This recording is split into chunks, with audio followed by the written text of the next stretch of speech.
Bismillahirrahmanirrahim. Assalamualaikum warahmatullahi wabarakatuh. Alhamdulillah, salatu wassalamu ala rasulillah, amma ba'du. Yang terhormat Kepala SMK Negeri 3 Sampit, Ibu Dr. Anda Lismayani. Yang saya hormati Bapak-Bapak Wakil Kepala SMK Negeri 3 Sampit. Yang saya hormati Bapak Ibu Kepala Program dan Bapak Ibu Dewan Guru beserta staf yang saya hormati.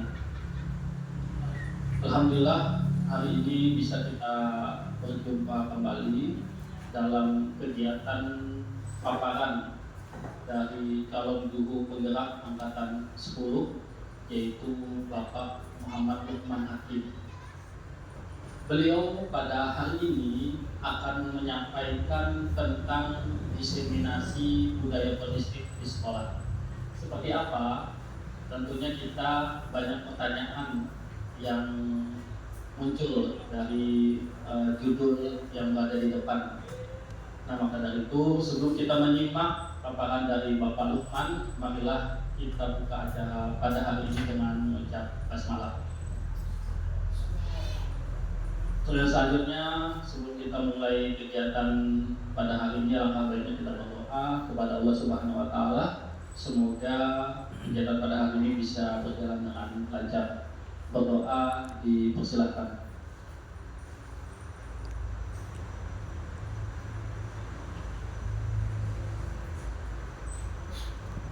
Berdoa selesai. Selanjutnya saya persilakan kepada Bapak Lukman Hakim untuk menyampaikan materi tentang diseminasi budaya positif di sekolah calon guru penggerak angkatan ke-10. Kepada Bapak Lukman disilakan. Assalamualaikum warahmatullahi wabarakatuh. Bismillahirrahmanirrahim.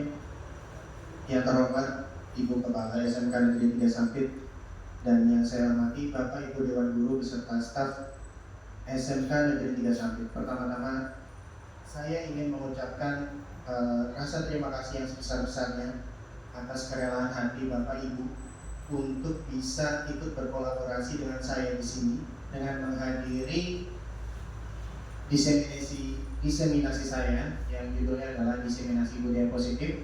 Yang pertama, yang kedua, saya berharap kegiatan ini dapat berjalan dengan lancar dan saya juga memohon maaf sebesar-besarnya apabila mulai dari awal ini sampai nanti jika ada perkataan atau segala pun kekurangan itu semata-mata karena saya adalah manusia biasa. Baik, saya akan mulai diseminasi ini, tapi saya biasanya kalau diseminasi atau paparan gitu saya nggak bisa kalau duduk. Saya sukanya sambil duduk. Mohon izin.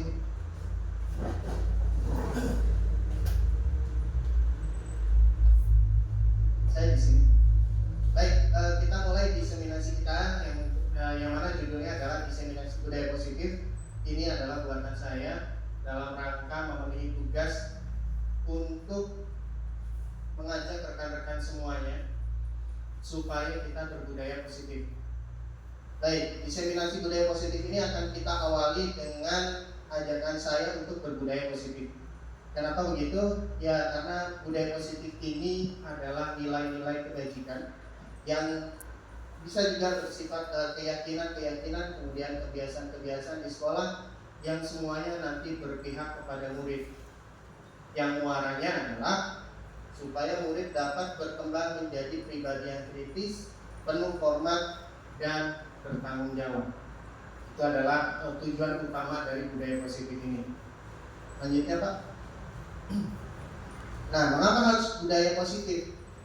Budaya positif ini dilakukan agar murid dapat berkembang menjadi pribadi yang kritis, penuh hormat dan bertanggung jawab. Itu adalah yang pertama. Yang kedua, budaya positif ini dapat menumbuh kembangkan sikap gotong royong, mampu melakukan kegiatan secara bersama-sama sehingga terciptanya kolaborasi yang baik antar warga sekolah, adanya rasa peduli satu sama lain. Jadi budaya positif ini adalah yang goalnya juga salah satunya nanti adalah anak-anak ini mereka itu mampu berkolaborasi. dibandingkan dengan mereka berbuat yang negatif begitu. Budaya positif ini dapat membangun kolaborasi antar siswa, bukan hanya siswa saja, tapi antar guru dan siswa, kemudian juga antar guru dengan orang tua, dan juga semua stakeholder yang berperan di dalam kemajuan sekolah. Selain itu, budaya positif juga dapat menimbulkan rasa aman dan nyaman pada saat proses pembelajaran. Kenapa begitu ya? Karena budaya positif ini adalah budaya yang bila kita yakini, bila kita laksanakan dengan konsisten dan kontinu begitu, maka dengan sendirinya akan tercipta rasa aman dan nyaman, baik itu selama proses pembelajaran, baik di dalam ruangan ataupun di luar ruangan. Itu sudah pasti. Jadi tidak ada lagi yang namanya hal-hal negatif seperti siswa itu tidak masuk kelas, kemudian siswa itu lebih memilih untuk pergi ke kantin, atau siswa itu berbohong atau berkelahi. Tidak ada. Itu semuanya terbentuk dari budaya positif. Lanjut Pak. Nah, konsep budaya positif ini ada 8 yang diawali dengan perubahan paradigma belajar yang sedang kita laksanakan. Kemudian ada disiplin positif, nilai-nilai kebajikan. Nanti kita juga akan membahas tentang kebutuhan dasar manusia, kemudian motivasinya. Motivasi nanti kita akan bahas lebih dalam lagi begitu. Kemudian posisi kontrol guru nanti juga ada contohnya. Nanti Bapak Ibu bisa lihat di sana bagaimana kita seharusnya bersikap, karena ada beberapa posisi kontrol guru yang saya pikir ini nanti akan menjadi acuan baru bagi kita yang bisa merubah mindset kita menjadi ternyata begitu ya, seperti itu. Kemudian yang ketujuh ada keyakinan kelas. Kalau dulu namanya kesepakatan kelas, sekarang berubah menjadi keyakinan kelas. Dan yang terakhir adalah segitiga restitusi. Segitiga restitusi ini nanti juga diharapkan mampu kita terapkan secara bersama-sama. Baik, lanjut Pak. Kita ke yang pertama, yaitu perubahan paradigma belajar. Sebenarnya perubahan paradigma belajar itu sudah kita laksanakan dari beberapa tahun yang lalu. Karena paradigma belajar ini sendiri adalah perubahan yang mengikuti perkembangan zaman begitu. Sesuai dengan kurikulum Merdeka yang berlandaskan pemikiran Ki Hajar Dewantara yang meliputi pembelajaran berdiferensiasi, kemudian ada P5 serta fleksibilitas proses pembelajaran. Jadi kalau di sekolah itu sudah menerapkan kurikulum Merdeka, kalau tahun ini rasanya bisa jadi kurikulum nasional rasanya. Kalau kita sudah melaksanakan kurikulum Merdeka, insya Allah secara otomatis nanti kita juga melakukan perubahan paradigma belajar, yang mana sebelumnya kita menggunakan K13, itu nanti ada beberapa perubahan di sana, termasuk di sana pembelajaran berdiferensiasi, kemudian juga ada P5 yang selama ini kita lakukan, kemudian juga ada fleksibilitas proses pembelajaran. Baik, lanjut. Yang kedua adalah disiplin positif. Disiplin positif ini adalah pembiasaan-pembiasaan hal yang baik yang mencakup sikap, perilaku maupun tutur kata oleh seluruh warga sekolah, terutama murid, agar dapat berkembang menjadi pribadi yang kritis, mandiri, dan bertanggung jawab. Ini nanti ini juga sangat berkaitan dengan budaya positif tadi, karena yang dimaksud disiplin positif ini dia berkaitan erat dengan kontinuitas dan konsistensi. Jadi apakah siswa ini konsisten dan juga berkelanjutan melaksanakan positifnya, hal-hal positifnya, itu dinamakan disiplin positif. Pembiasaan gitu. Jadi kalau siswa itu sudah terbiasa melakukan sesuatu hal yang positif, maka itu nanti secara otomatis dia akan menjadi pribadi yang kritis, mandiri, dan bertanggung jawab.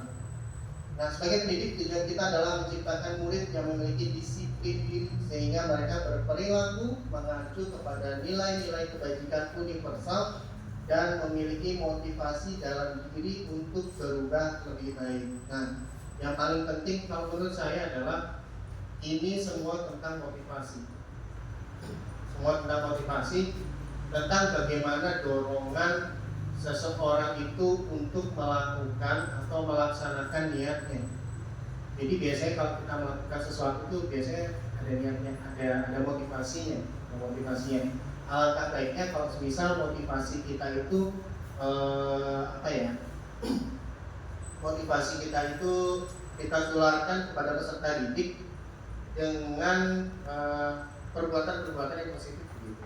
Jadi tidak perlu hal-hal yang besar. Biasanya kalau yang kecil-kecil kita misal nih di waktu jalan ke ruang kelas, kemudian kita ada lihat sampah gitu tanpa kita harus aba-aba, kita pungut dengan sendiri aja. Jadi atas dasar intuisi sendiri.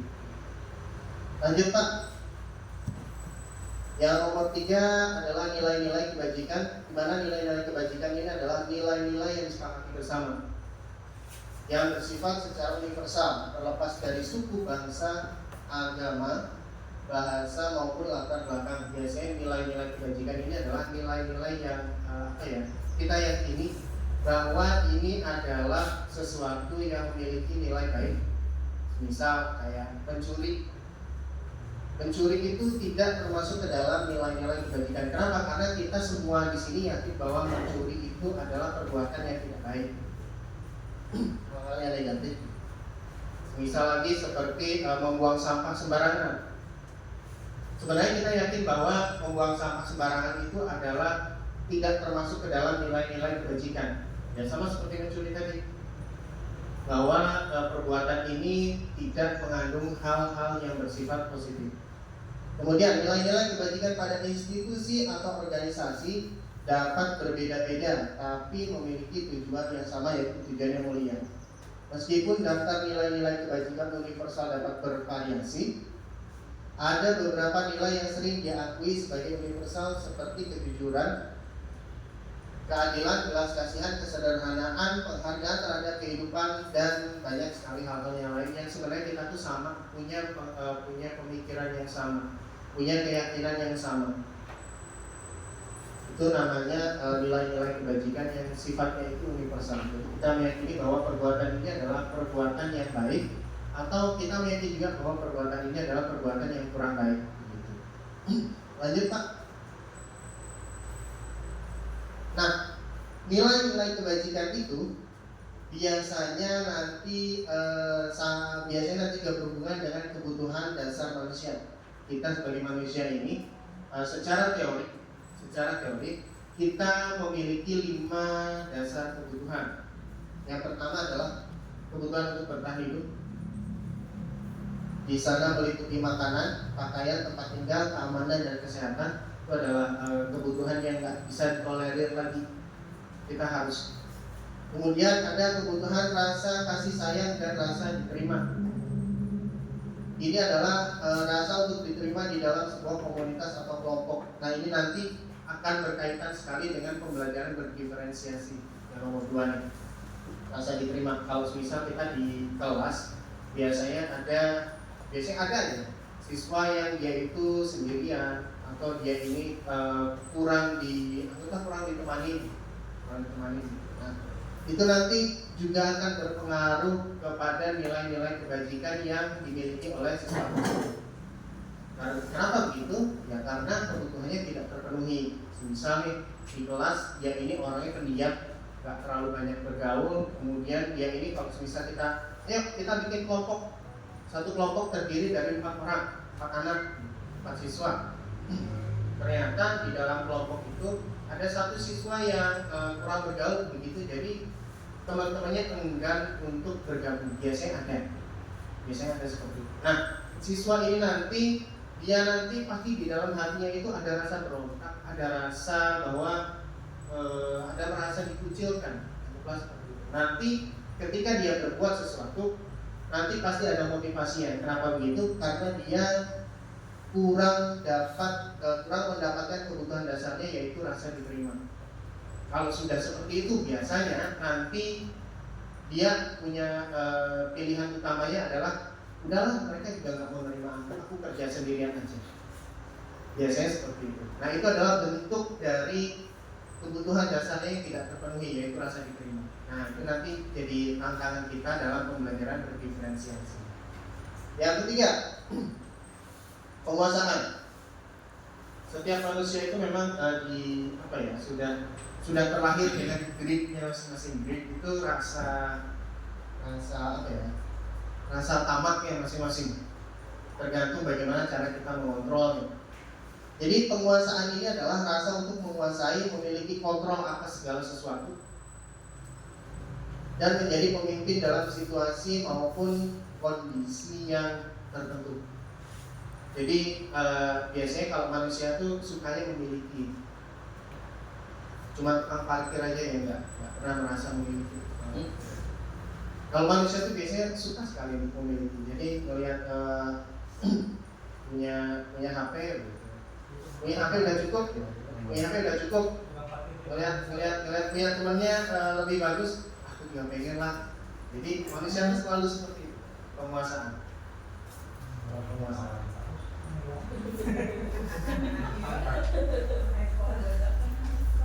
Baik, itu adalah penguasaan. Jadi rasa untuk memiliki rasa untuk menguasai, ingin menguasai, memiliki kontrol, kemudian menjadi pemimpin dalam situasi maupun kondisi tertentu. Yang keempat, kebebasan. Nah, kebebasan ini biasanya tuh nanti berkaitan dengan tugas atau kewajiban. Kebebasan ini nanti juga berkaitan dengan yang namanya peraturan. Sudah pasti sih, karena peraturan itu bersifat mengikat. Makanya nanti kita sama-sama belajar untuk membuat bagaimana caranya supaya kita bisa berkolaborasi tanpa harus mengikat satu sama lain. Kebebasan ini adalah sifat mandiri, memiliki hak untuk memilih, dan dia tidak terikat dengan apapun. Yang namanya kebebasan kan seperti itu. Jadi kalau misal yang jadi masalah kita itu kan biasanya kalau berkaitan dengan murid itu, misalnya piket nih, piket itu kan ada tugas dan tanggung jawabnya. Biasanya kalau yang namanya piket itu kalau anak-anak sih biasanya ada aja yang nggak piket. Nah gitu. Kenapa? Karena mereka ingin bebas, mereka nggak mau terikat dengan tugas dan tanggung jawab. Nah, yang kelima, yang terakhir adalah kesenangan yang berupa hiburan, relaksasi, serta kebahagiaan. Jadi kesenangan itu juga menjadi salah satu kebutuhan dasar manusia yang yang bersifat hiburan, bersifat santai-santai gitu. Kalau kita lihat misal anak-anak tuh mereka lebih suka santai-santai, ya karena mereka memang butuh santai. Serta kebahagiaan. Next Pak. Yang nomor 5, kita coba kaca nih. Yang nomor 5, motivasi perilaku manusia. Nah, motivasi perilaku manusia ini menurut Diane Wilson di dalam bukunya itu beliau membagi menjadi dua buah jenis motivasi. Yang pertama adalah motivasi ekstrinsik dan yang kedua adalah motivasi intrinsik. Kita bahas dari yang sebelah kiri dulu. Motivasi ekstrinsik. Yang pertama untuk menghindari ketidaknyamanan atau hukuman. Bagaimana kalau kita kaitkan dengan murid? Apa yang sudah kita perbuat selama ini? Misal kalau dalam kalau secara teori, hukuman itu sebenarnya tidak dibutuhkan dalam dunia pendidikan. Secara teorinya seperti itu. Tapi kalau secara praktiknya kan biasanya kita masih miskonsepsi yang ada di sini. Kita masih suka menghukum, kita masih sering memberikan sesuatu yang sebenarnya mereka tuh nggak mau. Contohnya, misal untuk menghindari ketidaknyamanan atau hukuman. Kalau misal saya tanya nih, Bapak Ibu di sini, kira-kira orang dia di sini sudah punya SIM semua? Sudah punya. Kenapa punya SIM, Pak? Kenapa Bapak bikin SIM, Pak Thomas? Karena itu dipakai untuk apa namanya? Dipakai sebagai surat resmi kalau kita boleh menjalankan motor atau mobil. Oke. Jadi kita punya SIM itu sebenarnya seperti Pak Thomas tadi, sebagai sebagai pertanda bahwa kita itu adalah orang yang layak untuk mengendarai kendaraan bermotor di jalan di depannya. Biasanya begitu. Tapi kalau misal kita dibebaskan untuk tidak, SIM itu tidak bersifat wajib, gitu. Kira-kira apakah kita masih membuat SIM? Belum tentu. Kira-kira apakah semisal nih tidak ada yang namanya razia lagi, tidak ada yang namanya biasanya razia kan kalau tidak punya SIM terus ditilang gitu ya. Kira-kira kalau tidak ada razia, nggak ada hukuman lagi, apakah kita masih membuat SIM? Enggak, karena nggak ada kebutuhan gimana Pak? Ngapain kita bikin SIM kok kalau nggak ada dia nggak ada diwajibkan. Nggak ada diwajibkan. Nah, berarti sebenarnya sedikit banyak itu berhubungan dengan yang namanya ketidaknyamanan atau hukuman. Biasanya itu seperti karena kita diwajibkan untuk memiliki SIM sebelum kita mengendarai kendaraan di jalan umum, maka dari itu kita membuat SIM. Namanya motivasi ekstrinsik, yang namanya X, berarti ini motivasi yang sifatnya itu bersumber dari hal-hal yang ada di luar diri kita. Termasuk salah satunya adalah hukuman. Anak-anak juga begitu. Mereka itu, kalau saya tanya orang dia, mereka itu kalau mengerjakan tugas kira-kira motivasinya kira-kira motivasinya dapat nilai. Itu juga salah satunya. Nanti kalau yang itu masuknya ke yang kedua. Kalau semisal mereka itu datang tepat waktu, motivasinya adalah supaya tidak dapat. Nah, bisa jadi. Padahal yang kita cari adalah mereka itu datang tepat waktu bukan karena dapat hukuman, tapi karena memang sudah menjadi kebiasaan. Begitu. Ya sama kayak kita, mohon maaf kalau orang Islam gitu. Kenapa kita sholat subuh? Karena kita takut dosa. Karena kita supaya dapat pahala. Karena kita supaya terhindar dari siksa api neraka misal. Nah itu adalah motivasi yang sifatnya ekstrinsik. Tapi alangkah lebih baiknya kalau kita menganggap bahwa sholat subuh itu adalah sebuah kebiasaan dan kebutuhan yang memang harus dilaksanakan sesuai dengan waktu. Nah, kira-kira itu adalah motivasi ekstrinsik. Jadi motivasi yang sifatnya itu berasal dari luar diri kita. Dan yang kedua, motivasi ekstrinsik juga untuk mendapatkan imbalan atau penghargaan dari orang lain. Untuk mendapatkan imbalan atau penghargaan dari orang lain. Selain tadi menghindari hukuman, motivasi ekstrinsik ini juga salah satunya adalah orang itu melakukan sesuatu karena ingin dipuji. Bisa jadi juga karena ada imbalan di belakangnya. Jadi kayak semisal dulu saya itu sebelum di SMK 3, saya bertugas di sebuah desa namanya Desa Benarnya. Itu sekitar 14 jam dari sini. Jadi di sana listrik itu cuma dari jam 3 sore sampai jam 6 pagi kalau normal. Internet nggak ada, airnya juga biasa lah, air sungai kuning-kuning. Jadi kalau punya seragam putih di sana auto berubah warna kuning. Dan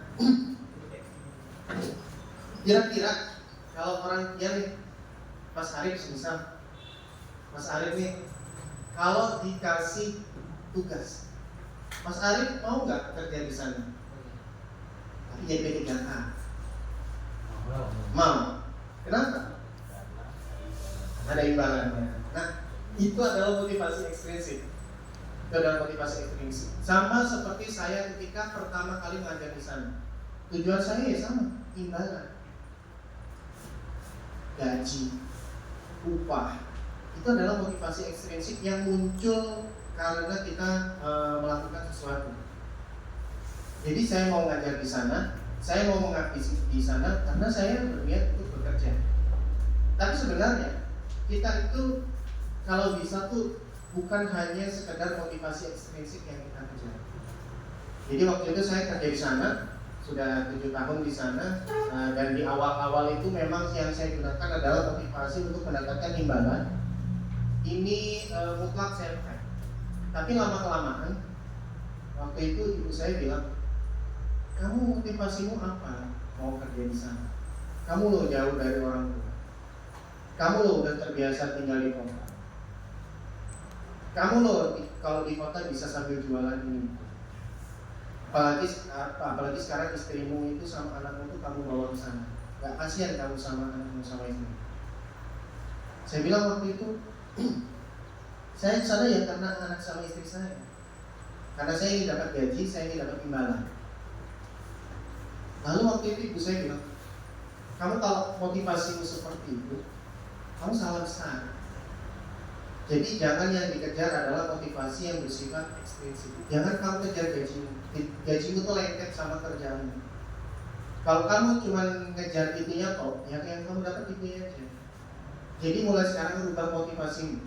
Jadi akhirnya waktu itu saya pikirkan motivasi yang seperti apa yang harus dirubah. Jadi jadikan pekerjaanmu itu adalah ladang untuk beribadah. Ladang untuk beribadah. Untuk beribadah. Jadi waktu itu setelah saya pikir-pikir, oh iya, kalau semisal gaji dan imbalan itu sudah melekat, kenapa saya cuma memikirkan yang melekat aja? Jadi harus lebih tinggi lagi. Jadi akhirnya waktu itu dengan berpikir seperti itu, di pekerjaan itu menjadi lebih ringan. Kira-kira begitu. Kenapa? Karena memang sudah diniatkan untuk tidak mencari imbalan, tapi untuk mencari penghargaan terhadap diri sendiri. Yang mana itu masuk ke bagian yang sebelah kanan, namanya motivasi intrinsik. Ini adalah motivasi untuk menjadi orang yang diinginkan oleh dirinya sendiri. Jadi memang keinginan dari dalam hati, saya ingin menjadi guru, misal motivasi. Dan menghargai diri sendiri dengan nilai-nilai yang dipercaya. Nah, kalau kita hubungkan dengan murid, motivasi intrinsik ini ya seperti itu tadi itu. Contohnya, mereka hadir ke sekolah dengan tidak terlambat, bukan karena motivasi takut dengan hukuman, tapi lebih karena pembiasaan untuk disiplin datang tepat waktu.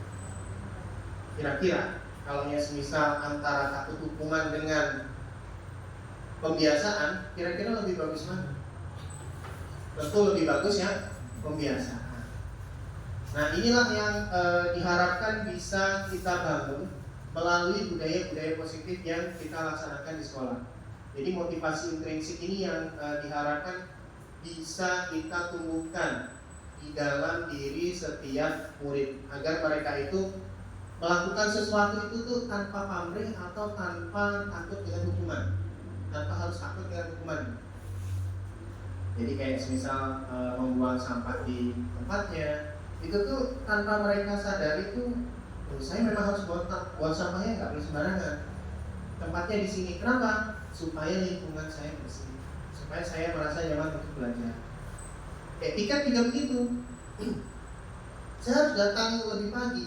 Kenapa? Ya karena saya mau menyiapkan ruangan saya agar saya bisa belajar dengan nyaman. Karena kalau ruangannya kotor belum disiapkan, tentu tidak nyaman untuk digunakan belajar. Itu udah pasti. Nah, hal-hal seperti itu yang kita usahakan untuk kita bangun. Lanjut Pak. Posisi kontrol guru bisa di-play loh.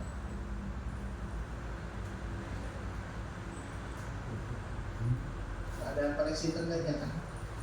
Nggak ada nih. Mana tadi ada? Bentar. Saya hidupkan hotspotnya dulu.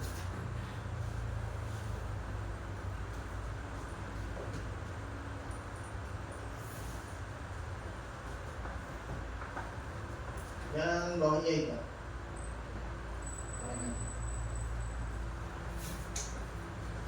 Jadi posisi kontrol guru itu ada 5.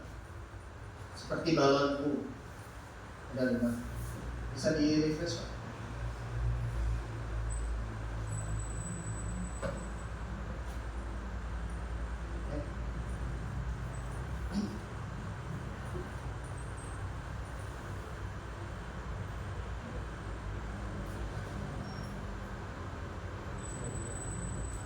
Di present dulu.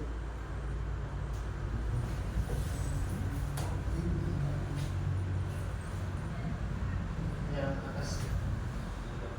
Atas kanan. Ini. Bentar.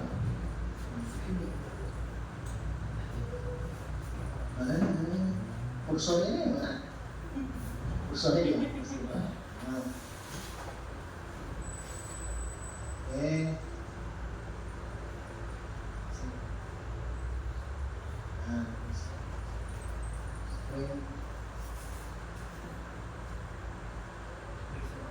Bisa. Ini ada loh koneksi internet. Ini nggak ada. Baik. Setelah motivasi ada posisi kontrol dulu. Silakan Pak.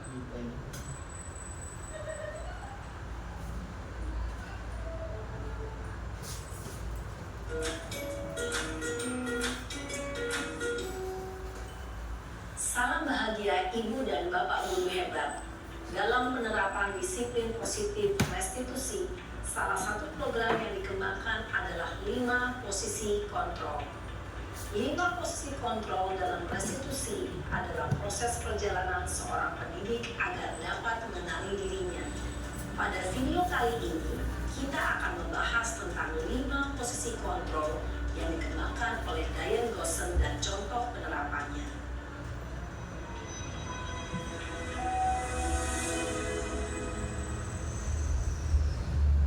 5 posisi kontrol itu adalah 1. Posisi penghukum. 2. Posisi pembuat merasa bersalah. 3. Posisi teman. 4. Posisi pemantau atau monitor. Dan 5. Posisi manajer. Untuk lebih memahami kelima posisi tersebut, mari kita saksikan kasus Naren yang terlambat hadir 20 menit di sekolah dan melihat bagaimana kelima posisi kontrol dalam menghadapi masalah tersebut.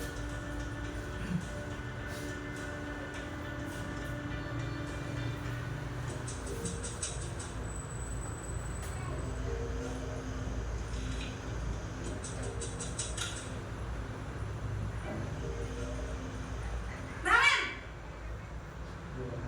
Sini kamu! Selamat pagi Bu. Selalu terlambat. Kamu deh, pasti terlambat. Maaf Bu, saya Apa? Apa coba? Alasan kamu apa lagi? Kapan sih kamu tidak terlambat? Malas sekali ya kamu jadi anak. saya Dasar pemalas. Gak kapok-kapok sih kamu. Sudah berapa kali terlambat? Sana, kamu keliling lapangan basket 2 kali. kenapa saya harus keliling lapangan basket Bu? Kenapa? Kamu melawan ibu. Berani-beraninya jawab. Sudah terlambat, masih berani jawab pula. Sekarang, keliling lapangan basket 5 kali sekalian. Biar kapok. Cepat. Pergi sana ke lapangan basket. Posisi penghukum biasanya berbicara dengan nada tinggi, menghardik, menunjuk-nunjuk, menyakiti, dan menyindir. Hukuman bisa berupa fisik maupun psikis. Ibu dan Bapak Guru hebat, dampak yang terjadi pada murid ketika guru berada pada posisi penghukum adalah murid cenderung akan memberontak, bahkan menyimpan dendam.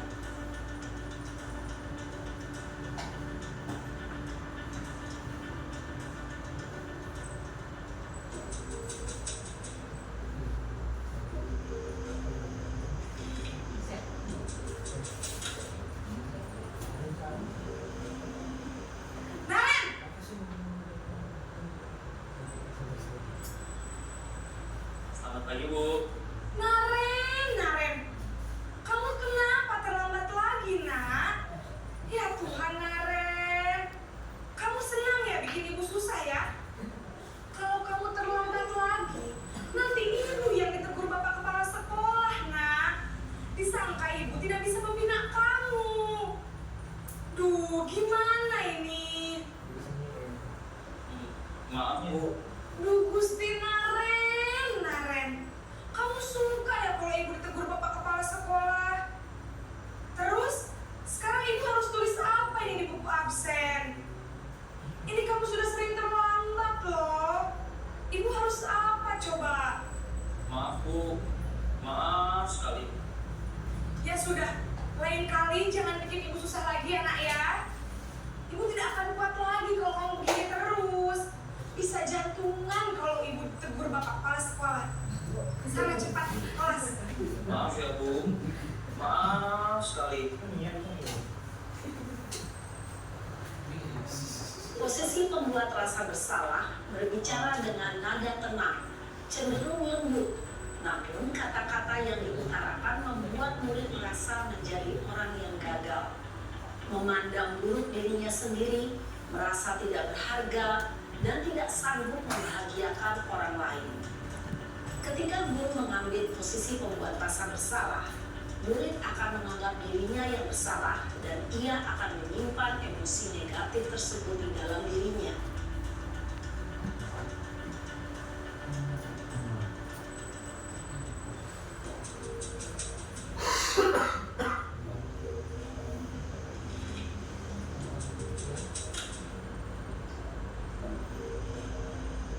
Naren!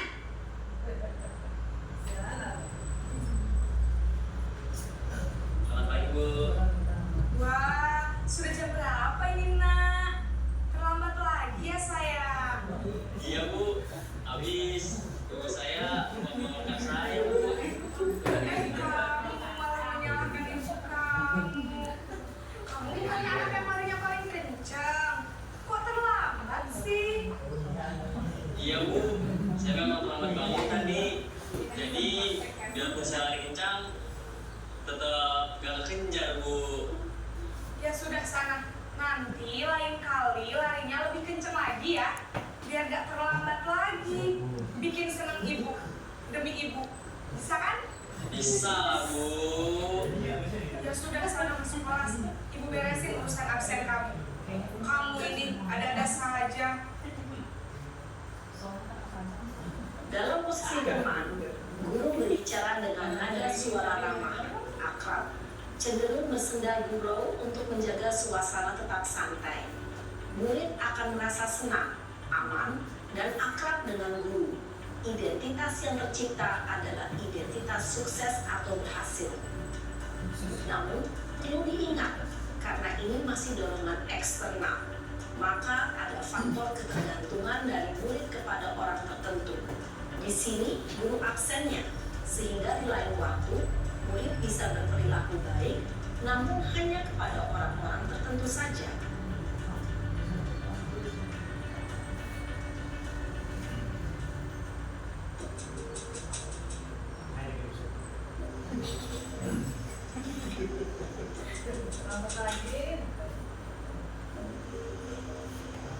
Naren!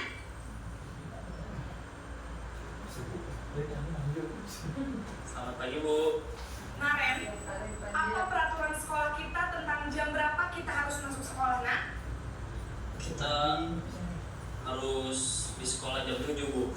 Iya betul, sekarang sudah jam 7.20. Naren sudah tahu konsekuensinya jika terlambat hadir. Paham Bu. Saya harus tinggal kelas pas jam istirahat selama 20 menit. Iya benar, konsekuensinya demikian. Jadi nanti jam 9.30 pas istirahat, kamu harus tinggal di kelas, kerjakan tugas tambahan untuk ketertinggalan kamu, ya? Baik Bu. Posisi pemantau mengandalkan penghitungan atau data untuk mengontrol murid. Guru mengarahkan murid berdasarkan peraturan dan konsekuensi. Seorang pemantau menunjukkan bahasa tubuh dan ekspresi wajah yang datar dan cenderung formal.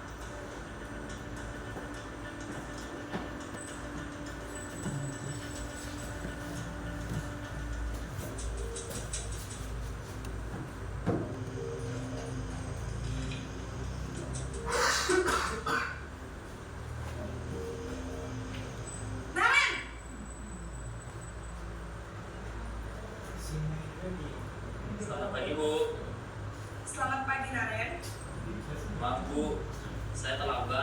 Iya, sekolah masuknya jam 7, sekarang sudah jam 7.20. Jadi sekarang bagaimana ini, Naren? Maaf Bu, saya lupa setel alarm saya semalam. Baiklah, menurut kamu, keyakinan sekolah yang mana yang perlu kamu tingkatkan? Menghargai diri sendiri dan orang lain mungkin ya Bu. Setuju. Jadi, apakah Naren meyakini prinsip saling menghormati tersebut? Iya Bu, saya meyakininya. Apakah Naren bersedia memperbaiki masalah keterlambatan ini? Bersedia Bu. Bagaimana kamu akan perbaiki masalah keterlambatan ini? Saya akan coba untuk tidak lupa menyetel alarm saya Bu. Baik, kalau Naren lupa menyetel alarm di rumah, ada orang yang kira-kira bisa bantu mengingatkan tidak? Ada Bu, kakak saya, Kak Emma. Ada lagi selain Kak Emma? Selain Kak Emma, ada ibu saya. Baik, jadi yang mengingatkan Naren adalah Kak Emma dan ibu kamu ya? Kira-kira akan mulai setel alarm kapan nih, Naren? Setelah pulang sekolah, akan segera saya lakukan. Baik, jadi Naren akan setel alarm untuk bangun besok pagi dan akan diingatkan oleh kakak dan ibunda Naren ya. Ada lagi yang mungkin perlu dilakukan, Naren? Agar tidak terlambat bangun lagi. Tidak ada Bu. Baik, Naren. Terima kasih untuk kerjasama kamu. Sekarang kamu perlu kembali ke kelas untuk belajar. Baik Bu, terima kasih.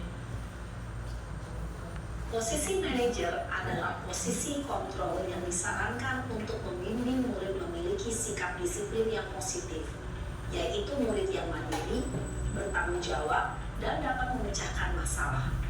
Tujuan dari posisi ini adalah agar murid dapat berefleksi atas tindakannya. Guru akan dengan tulus memberikan pertanyaan-pertanyaan bermakna, sehingga membuat murid dapat belajar dari kesalahannya dan mencari sebuah solusi untuk menyelesaikannya. Ibu dan Bapak guru hebat, setelah mengamati adegan kelima posisi kontrol tadi, kira-kira posisi mana yang paling ideal? Posisi mana yang dapat menunjang motivasi prinsip murid? Ya, tentu posisi manajer. Posisi ini memang posisi ideal yang ingin dituju setiap pendidik. Pada posisi inilah, guru dapat menerapkan disiplin positif yang berpihak pada murid, yang memerdekakan murid. Perjalanan seorang pendidik tentunya tidak mudah untuk sampai pada posisi seorang manajer. Namun, tujuan kita pasti, yaitu menciptakan murid-murid yang mandiri, merdeka, dan bertanggung jawab. Semoga penggambaran 5 posisi kontrol yang telah diperlihatkan ini dapat menjadi ajang refleksi bagi kita semua, agar dapat terus mengasah dan menerapkan disiplin positif yang memerdekakan murid. Mari terus berlatih dan bersemangat. Selamat menerapkan. Salam dan bahagia Ibu dan Bapak Guru hebat.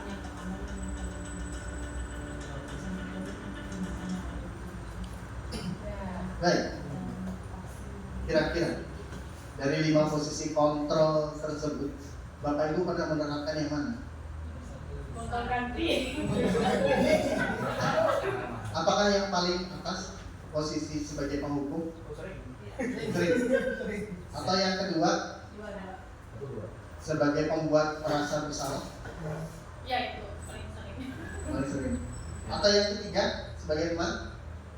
Sering juga. Sering juga. Yang keempat sebagai pemantau atau monitor? Jarang. Atau yang kelima manajer? Pernah? Karena praktik juga. Gitu. Oke, baik.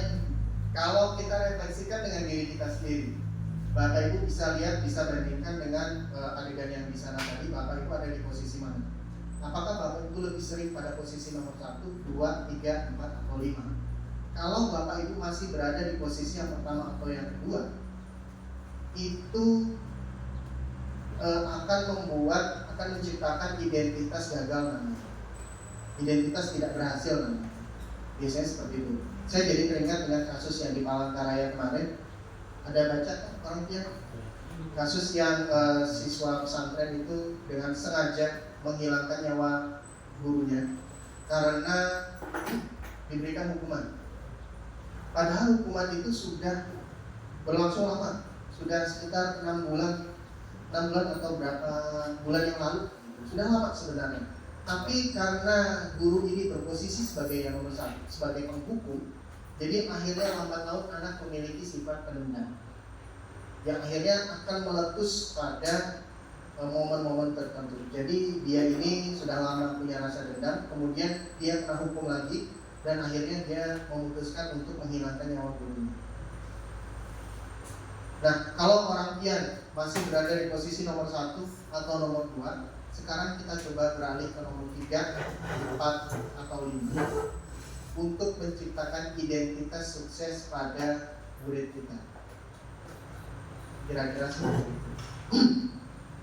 Nah, itu tadi tentang posisi kontrol guru. Jadi diharapkan bahwa kita semua mampu untuk merefleksikan diri kita, di mana posisi kita yang selama ini kita laksanakan.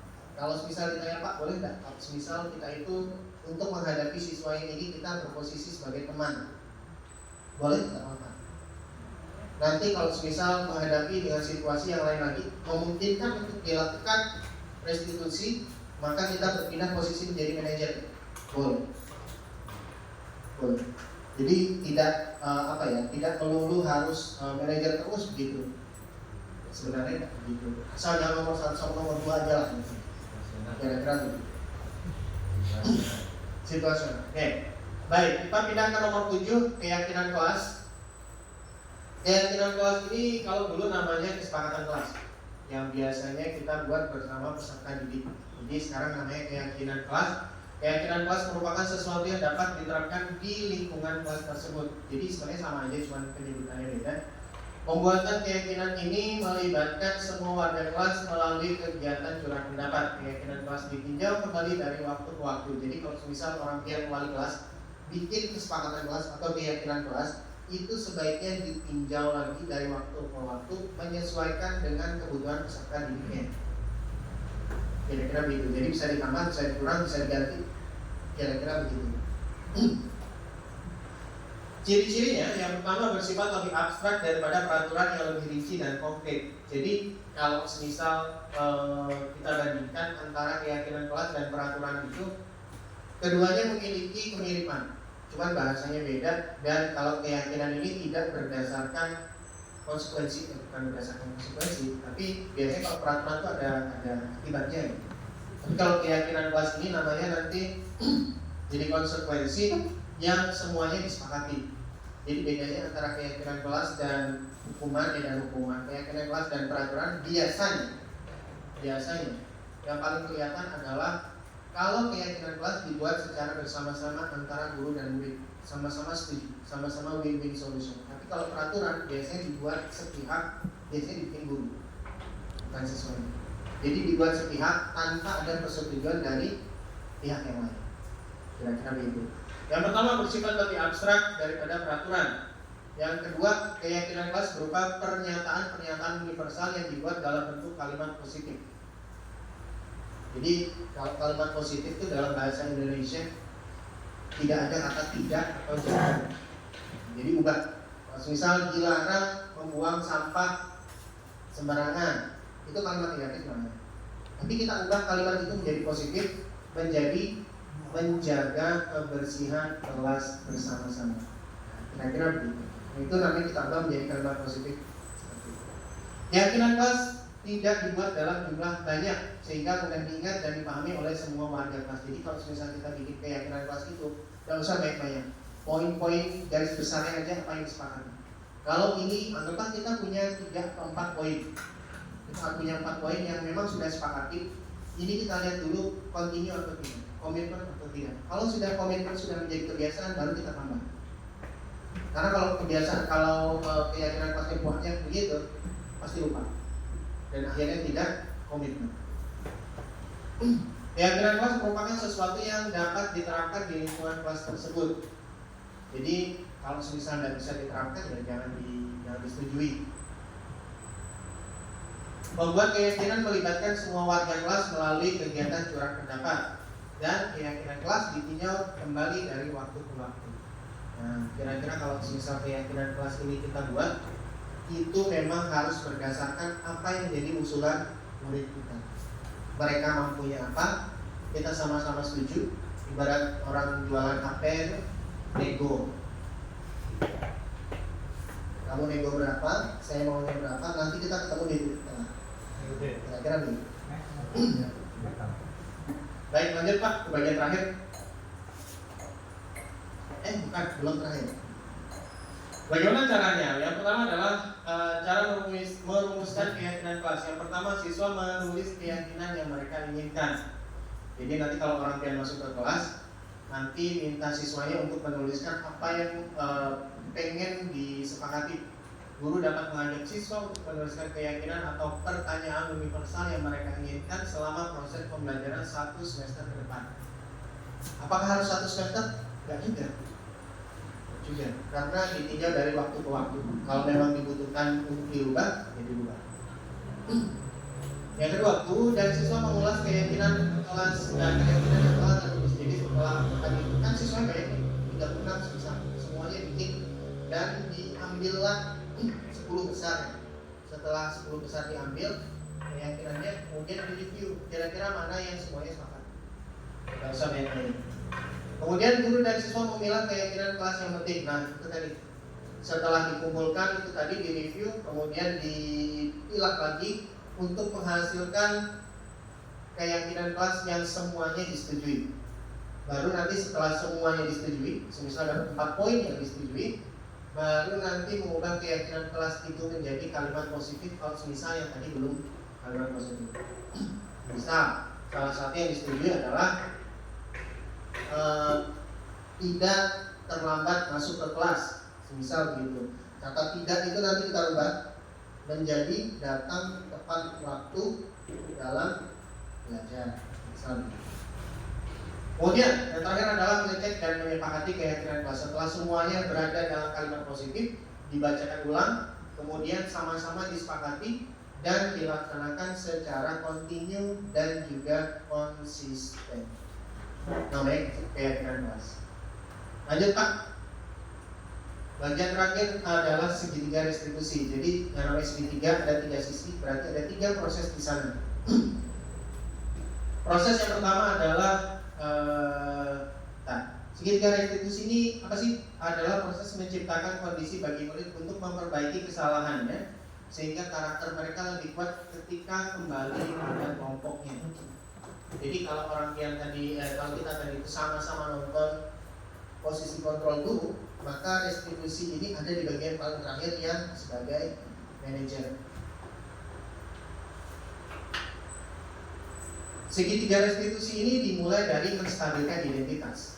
Jadi kalau misal anak itu kalau kita panggil biasanya dia sudah merasa bersalah duluan. Ibaratnya ini dipanggil wali kelasnya, ya pasti dalam hatinya sudah, wah ini pasti gara-gara yang semalam nih.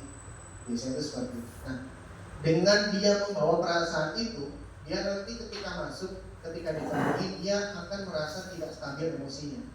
Sudah pasti pikirannya akan berkecamuk. Nanti aku ditanyain apa ya? Nanti kalau ditanyain gini aku jawab apa ya? Dia nanti pasti nggak tenang. Biasanya begitu. Setelah identitas yang distabilkan, kemudian memvalidasi tindakan yang salah. Memvalidasi ini adalah membuat mereka, kita bertanya, kemudian membuat mereka meyakini bahwa apa yang mereka lakukan itu adalah clear. Dan nanti juga akan ditanyakan apakah mereka bersedia memperbaiki. Ketika kita menanyakan keyakinannya, apa yang diyakini yang telah dia langgar. Jadi menstabilkan identitas, memvalidasi tindakan yang salah, dan yang terakhir adalah menanyakan keyakinan. Itu adalah segitiga restitusi. Jadi 3 itu dilaksanakan secara terus menerus. Pak, ini kemarin sudah saya restitusi, tapi anaknya masih terlambat, ini gimana? Lakukan lagi. Masih terlambat lagi gimana? Lakukan lagi. Kalau saya diajarinnya gitu. Tapi pada praktiknya itu sulit. Tapi tidak apa-apa, namanya kita juga perubahan paradigma belajar ya. Jadi kita cobalah dulu, at least kita coba. Kita nggak tahu bagian yang mana yang membuat mereka sadar, yang akhirnya memunculkan motivasi intrinsik bahwa mereka tidak akan terlambat lagi. Lanjut Pak. segitiga restitusi ini sudah saya terapkan, bisa dilihat di sini.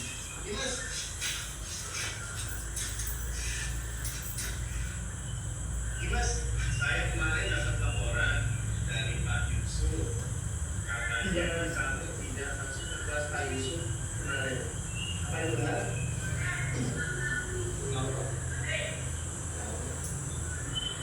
Ya, saya tidak akan menyalahkan kamu. Saya hanya akan bertanya sedikit tentang kejadian kemarin itu.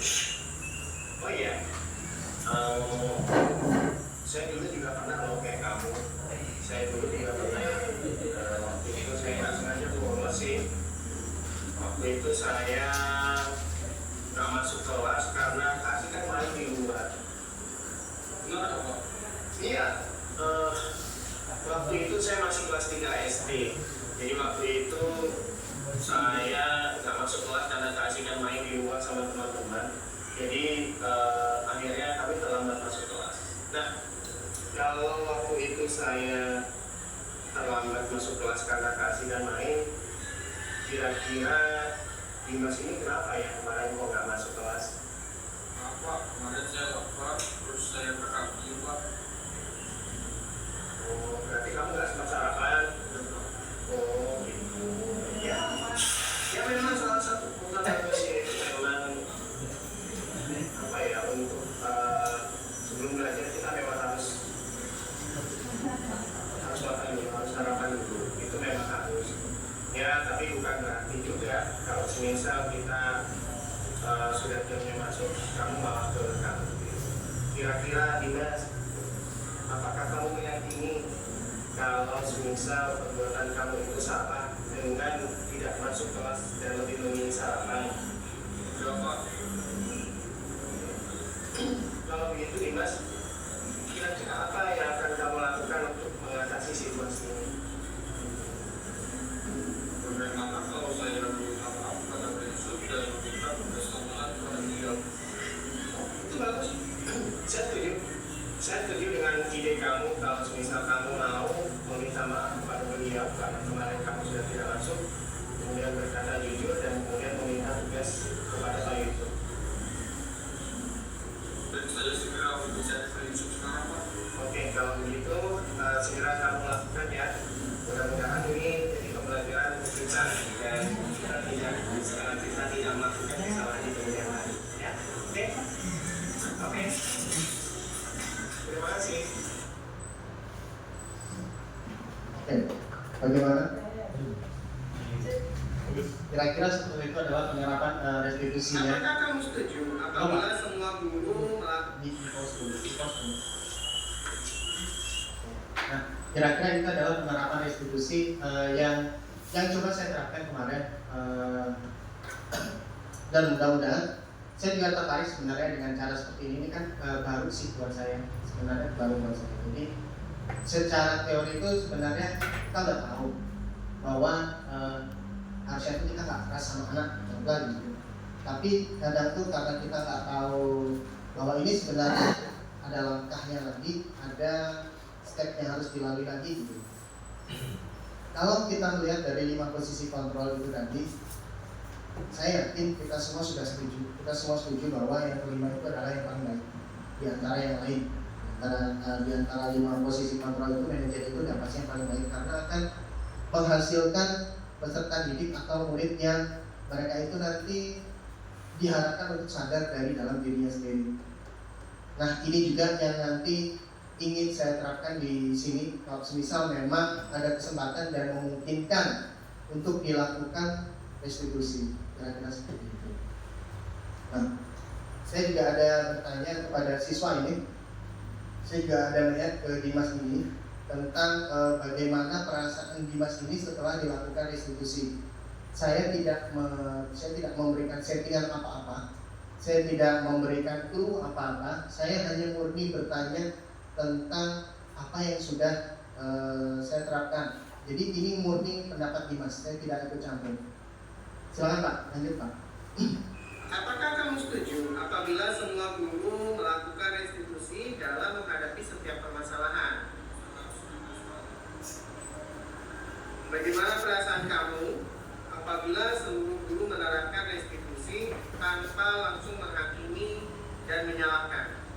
Saya sangat senang dengan restitusi para siswa dapat menyampaikan keluhan dan perasaannya secara langsung ketika guru langsung menjalankan atau menghakimi siswa secara langsung dapat menegak lingkaran pada siswa.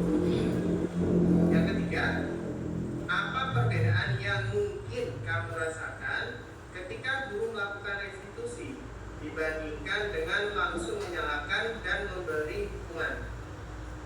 Ketika guru merestitusi siswa, siswa dapat menyampaikan apapun perasaannya pada guru ketimbang guru menghakimi para siswa dan menyalahkan siswa yang dapat sangat mengganggu para lingkaran siswa.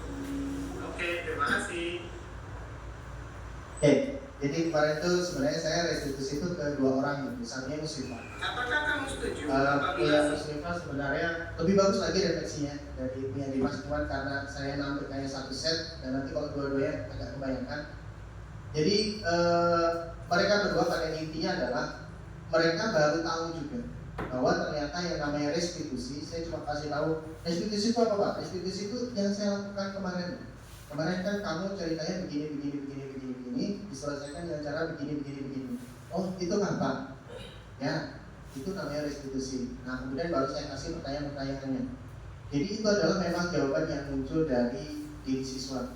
Jadi mereka merasa lebih nyaman ketika dilakukan restitusi apabila mereka melakukan kesalahan. Jadi dari paparan saya ini, terutama di bagian akhir, saya ingin mengajak bahwa pada kita semua untuk selalu berusaha menjadi posisi kontrol 3, 4, dan 5, terutama yang nomor 5. Kalaupun semisal kita gagal di usaha pertama, tidak menutup kemungkinan kita akan berhasil di usaha yang kedua. Gagal di usaha kedua tidak menutup kemungkinan kita berhasil di upaya yang ketiga. Biasanya seperti itu. Nah, ini adalah slide terakhir. Terima kasih. Sekali lagi saya ucapkan terima kasih atas perhatian Bapak Ibu yang sudah berkenan hadir di sini. Kurang lebihnya saya mohon maaf. Sekali lagi terima kasih atas perhatiannya dan saya akhiri. Assalamualaikum warahmatullahi wabarakatuh.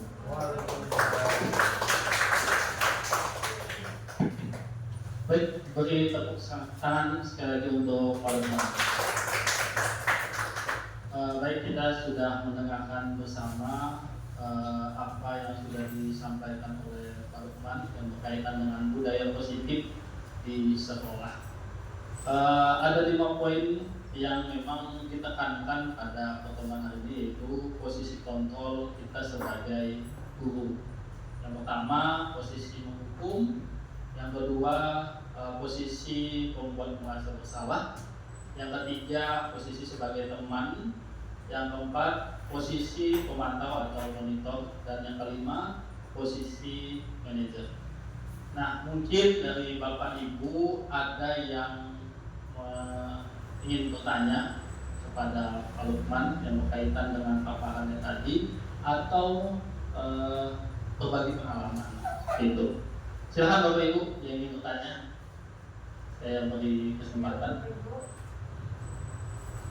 Silakan. Kalau ada yang ingin bertanya, Baik, silakan Ibu.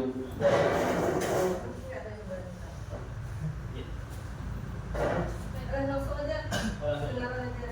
Sebenarnya saya nggak bertanya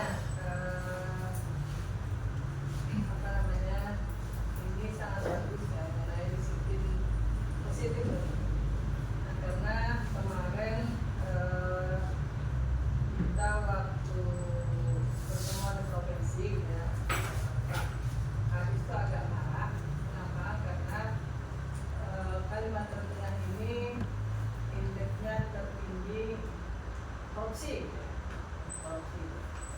Tapi ternyata setelah dipelajari, indeks penilaian itu bukan hanya korupsi. Korupsi itu kemarin dana bos ya, misalnya dari SMA sampai ke PAUD. Nah, indeks penilaiannya itu termasuk adalah disiplin guru dan juga siswa. Nah, ini bagus sekali kalau diterapkan. Siswa itu antara lain misalnya siswa sering datang terlambat. Itu ternyata ada yang penilaiannya di Kalimantan Tengah. Kemudian kalau guru disiplinnya itu ya sama sih, jarang masuk kelas misalnya, kemudian sering meninggalkan kelas. Misalnya mengajar tinggalkan, mengajar sebentar tinggalkan, itu juga termasuk indeks penilaian disiplin. Ini mungkin nanti bagus kalau kita nanti serahkan di sekolah kita, nanti kita terapkan bagaimana kita memulai penanaman disiplin. Jadi kemarin sekolah dinas ingin sekali kalau sekolah itu tertib, karena mereka secara tidak langsung kan tanya ke anak katanya, ini gurumu kayak apa di kelas, mungkin penilaiannya seperti itu, tidak langsung saja, tapi mungkin di masyarakat seperti apa. Nah ini kalau ya itulah, kita perlu mungkin tidak hanya sekalteng ya itu ya, mungkin mudah-mudahan di Kotim nilainya bagus karena itu kalteng. Karena kemarin juga ada guru yang kepala sekolah, salah satu kepala sekolah yang 2023 itu termasuk menggelapkan dengan bor, jadi masuk neraka. Itu karena pertama persoalannya tidak beres, yang kedua tidak bayar pajak.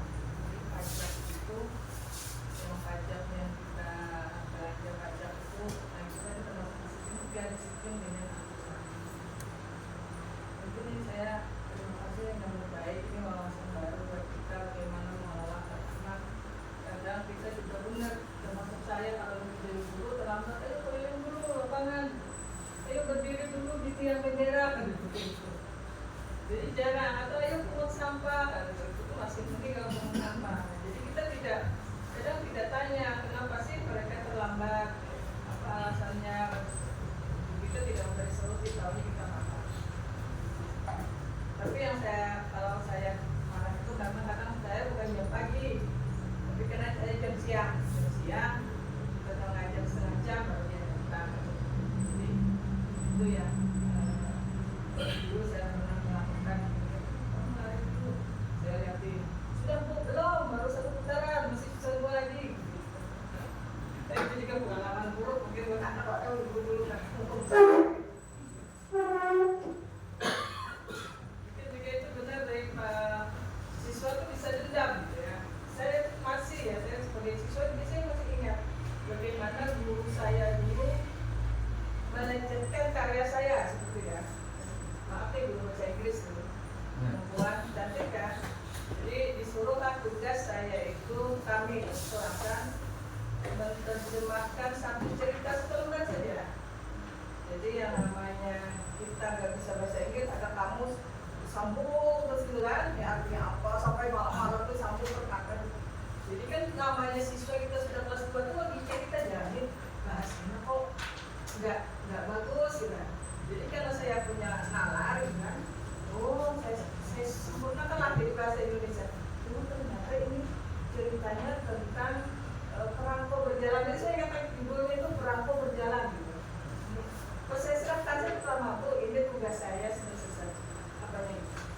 Jadi ini siapa yang kerjakan? Gak mungkin kamu yang kerjakan. Ini pasti kamu orang lain, ini bagus sekali. Saya tuh langsung berurai air mata. Besoknya itu saya tunjukkan ini bukan catatan saya untuk mengingkari. Nah itu kan ingat sampai sekarang tuh saya kalau jadi guru selama sampai seperti itu. Dua saya ada juga guru sejarah. Guru sejarah di dulu pernah. Karena dia guru sejarah saya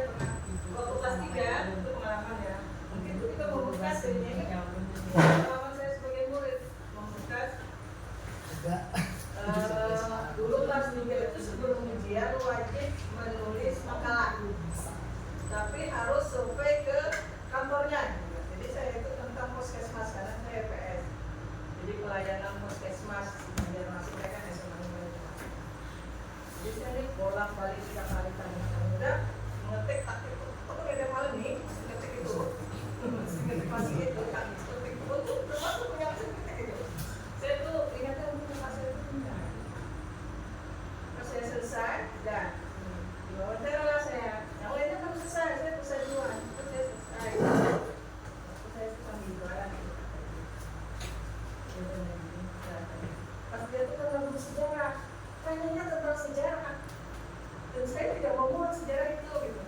Dia ditanya gini, siapa dokter pertama kali Wah, Bu, saya nggak nanya sejarah, saya nanya itu tentang ada pelayanannya, strukturnya, gini. Dia tuh ngomong apa sakit? Ini siapa yang bikin? Itu kan. Bu, kalau mau malu nanti saya kesana lagi memperbaiki. Saya sebut juga nangis juga itu, namanya kita siswa, kita nangis kan. Akhirnya 2-3 hari kemudian syarat itu dihapus, syarat untuk sebagai peserta ujian dihapuskan. Apa siswanya nggak bisa mengerjakan. Tapi alhamdulillah saya lulus dengan terbaik IPS. NIM-nya. Itu kan ya, yang terbaik satunya IPA. Jadi saya bisa berpikir saya sebenarnya bisa. Gitu. Nah, itu mungkin kita bagi guru yang keluar dari tindakan kita itu ya membekas di murid. Jadi kita guru yang sayang dengan kita juga kita ingat sekali. Saya ingat tuh Bapak Sutra Ali Arifin. Itu saya nama Sutra Ali Arifin, guru tata buku. Itu punya siswanya master. Nah itu pengalaman. Mungkin ada yang bertanya-tanya, silakan ngomong, siapa tahu nanti jadi berat ke Mas. Baik, terima kasih Bu atas berbagi pengalamannya. Pak Thomas, silakan Pak. Terima kasih Pak bertanya. Kebetulan saya ngajar olahraga, jadi kadang ada siswa itu terlambat nih Pak ya. Saya mohon masukkan batasannya bahwa itu tidak disebut sebagai sebuah hukuman atau gimana ya. Jadi karena memang itu bagian dari disiplin. Kalau belajar olahraga jadi kalau mereka lambat kadang memang saya suruh mereka itu lari gitu kan. Ataupun kalau yang laki-laki yang saya lihat fisiknya kuat itu ya saya suruh gitu. Memang tidak banyak sih. Cuma kemudian kalau sampai di sana ya apa yang dilakukan terlihat sebagai sebuah penghukuman yang berlebihan. Kira-kira mohon masukannya batasannya bagaimana Pak? Terima kasih. Baik Pak Thomas, Di khusus olahraga Pak. kalau di jam olahraga, kalau di secara teori itu kalau misal ada siswa yang terlambat, kemudian kita berikan semacam hukuman, begitu. Kita ganti hukuman itu dengan konsekuensi. Satu, kita ganti hukuman itu dengan konsekuensi. Jadi kita jangan lagi, kamu terlambat, kamu bapak hukum lari keliling lapangan 3 kali. Lari keliling lapangan di alis, bisa pas pelajaran olahraga nih. Jadi jangan kamu bapak hukum, tapi kamu udah tahu konsekuensinya? Belum tahu Pak? Ya sudah. Kalau begitu konsekuensinya adalah kamu sebagai pengganti karena kamu tadi tidak pemanasan, kamu silakan lari keliling lapangan 3 kali untuk mengganti pemanasan yang tadi. Nah, kira-kira begitu. Jadi kalau di olahraga itu agak gampang karena memang berhubungan dengan fisik Pak. Agak gampang. Tapi yang sulit adalah kalau semisal kita ngajar itu di kelas. Matematika, hukumannya apa matematika? Bukan hukuman ya. Jadi menghafal perkalian ya bisa jadi konsekuensinya seperti itu. Jadi kalau kita memberikan konsekuensi itu yang pertama memang harus ditanyakan dulu ke siswanya. Tanyakan dulu ke siswanya. Biarpun kita lihat fisiknya kuat, tapi kalau semisal rupanya orangnya fisiknya kelihatan kuat tapi lemah jantungnya sebesar begitu, kita nggak tahu. Kan tidak kuat. Kuat. Jadi intinya adalah kalau kita memberikan konsekuensi itu harus ada sama-sama oke dari siswa. Begitu Pak. Jadi kalau misal kita berikan konsekuensi yang seperti itu tadi, tanyain dulu, gimana kalau kamu lari keliling lapangan 3 kali karena kamu tadi nggak ikut pemanasan. Pak Ulun tadi malam karyawan awak, Ulun belum 100%. Gimana kalau sekali aja Pak? Ya udah nggak apa-apa. Kira-kira begitu. Sama matematika juga begitu. Bisa juga kalau misal diminta untuk menghafalkan perkalian. Jadi karena dia terlambat, gimana kalau kamu konsekuensinya karena kamu belum hafal perkalian ya, yaudah kamu gimana kalau menghafalkan perkalian 5 1 sampai 9 misal ada yang seperti itu gitu. Dan kalau memang siswa yang setuju silakan itu karena itu memuat bagian dari membuat fondasi materinya lah, begitu. Karena kalau nggak hafal perkalian biasanya nanti akan ngefek ke belakang-belakangnya. Nah, kira-kira begitu. Baik, karena ada lagi kan? Waktunya udah habis. Ini silakan. Saya tadi seneng yang ada pelanggaran, saya terlambat gitu ya. Terus dia harus menambah waktu lagi selama dia terlambat itu. Tadi ada di contoh ya. Dan dia terlambat 20 menit. Kamu harus mengerjakan ini 20 menit. Gitu. Itu juga bagus sebenarnya kalau misalnya itu saya kemarin ada dengar teman kalau misalnya siswa terlambat 15 menit tapi pulangnya dia harus lebih lambat lagi 15 menit. Apakah itu disuruh mengerjakan membersihkan kelas, jadi tidak boleh dia ikut yang bareng gitu. Tapi itu ada kesepakatan di sekolah dengan siswa. Dan selama 15 menit dia pulangnya juga harus lebih lambat 15 menit. Artinya dia di sekolah itu jamnya pulangnya akan sama dengan. Tapi perlu kesepakatan dulu kan. Iya, gitu. Sebenarnya memang begitu Bu. Jadi anggaplah sebesar itu